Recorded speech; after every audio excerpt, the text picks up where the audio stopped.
విఘ్నేశ్వరుణ్ణి పొద్దున్నే ఒక్కసారి చూసి నమస్కారం చేస్తే చాలు. అది లోకంలో ఎక్కడా లేని విశేషం. ఒక్కసారి ఆయన ముఖం వంక చూసి నమస్కారం చేసి 16 నామములు ఉన్న శ్లోకం చెప్పి బయటికి వెడితే చాలు విజయం సిద్ధిస్తుంది అని. రెండవది ఆయన యొక్క అపారమైన కరుణ. ఇంకా అంతా ఇంత కరుణ కాదు విఘ్నేశ్వరుడిది.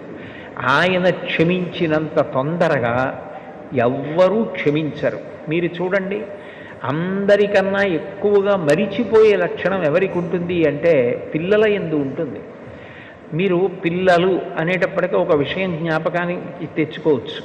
పెద్దవాళ్ళు ఏదైనా తింటున్నారనుకోండి, ఎవరో పెద్దలు వచ్చారు ఇంటికి, ఇంట్లో భోజనమో ఫలహారమో చేస్తున్న పెద్ద ఆయన ఆ పళ్ళెం పట్టుకునో లేకపోతే చేతిలో ఏ ఉండ్రాయో కుడుమో పట్టుకుని తింటూ వీధిలోకి వెళ్ళి స్వాగతం పలకడం, ఆ పళ్ళెం లోపల పెట్టి తాను పెడతాడు.